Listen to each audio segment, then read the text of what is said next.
The world premiere of Sherlock Holmes and the American Problem recently opened at Seattle Repertory Theatre, and here to talk about the play is the writer himself, R. Hamilton Wright. Hey there. Hi. Welcome to the Founders Room here at beautiful Benaroya. It's just like my living room. Isn't it though? Yeah. It's just so familiar. The ceilings are a little bit higher at my house. Of course. Yeah.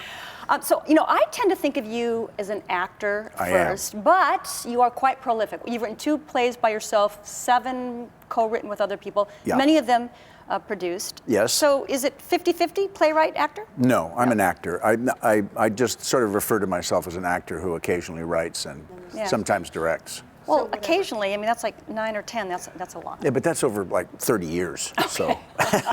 Okay, now that makes sense, you're more of an actor. Now this play, it's your second foray into the world of Sherlock Holmes. The first one was the 2013 adaptation of The Hound of the Baskervilles that David Pichette, my good friend David Pichette, and I did the adaptation of. Right. Yeah. Well, what inspires you, intrigues you about Sherlock? Obviously, you like him. Yeah. Like many people, I grew up as a kid. The first book I think I ever bought on my own dime was the complete works of Sherlock Holmes, which I still have. It's all taped up with gaffer's tape. Nice. So when David and I were looking for something to pitch to Jerry and Braden at the Rep, we read The Hound of the Baskervilles and we kind of fell in love with that whole thing again. And I think the thing that really gets me about it is centrally, of course it's an adventure and it's thrilling and it's romantic, but it's also the central dynamic between those 2 men. Yes. 2 Victorian men who don't express emotions very well or very often, but have a real bond. Yeah. And I think that is at the kernel of why I like it so much. Right. So the plot, just maybe kind of in a nutshell, the American Problem.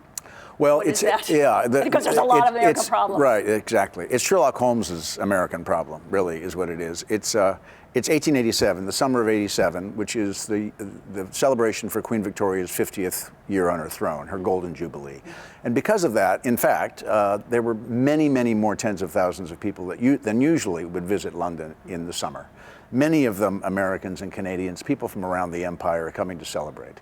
A contingent of Canadian mounted police came clopping by, and because I was unable to negotiate their number, I lost my man. The beginning of the mystery is that Sherlock feels like beneath all of the festivities of the Jubilee, there's something happening in London that he can't quite put his finger on. And people actually trying to keep him from finding out what it is. There's a very real character behind these occurrences. Do you mean an individual's character? I tell you, Watson, I can feel him. It sort of kicks off from there, because the whole play is us trying to follow Holmes, trying to follow this lead, to figure out what is in fact going on.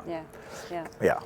Well, a number of great actors have taken on Sherlock. There's Basil Rathbone, Jeremy Brett, one of my favorites. Yeah, he's Robert great. Downey Jr. in the film.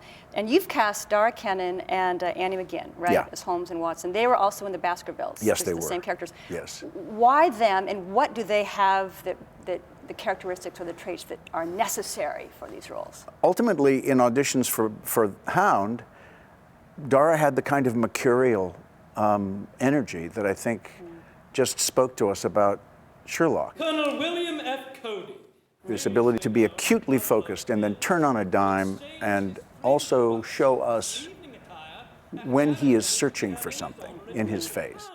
Miss Annie Oakley and the American ambassador will be among the guests. Fringed buckskins. Andy is solid as a rock Super important. and presents a tremendous alternative and sort of not opposition, but a different dynamic to Holmes. You really realize that these 2 men sort of need each other to get through. Yes. Being an actor yourself, does that affect the way you write for actors? Yeah. Are you constantly thinking, could I say this? Does this sound right? Well, as my wife would tell you, I constantly speak the lines out loud when I'm in the back bedroom writing. And then the great thing is that when good actors start speaking the words, if they speak it and they can't make it work, with all the best intentions, then you know it has to change. You got to tweak it. Right, exactly. It never comes out exactly how you imagine it's going. No, it never does, although sometimes it comes out far better. Right. Which things you didn't think would work wonderfully because they're smart. That's always what you would hope. Yeah. Well, congratulations. Thank you. This It's is really terribly exciting. Oh, yeah. It's very exciting. Sherlock Holmes and the American Problem, it runs now through May 22nd at Seattle Repertory Theatre. Tickets are at seattlerep.org. Thank you so much. You're very welcome. Are you working on the you American solution now? Yeah. Get on that. We need a solution. We need a solution. We really need a solution. We need a solution, yeah. That's a good idea. Yeah, okay. Get on it.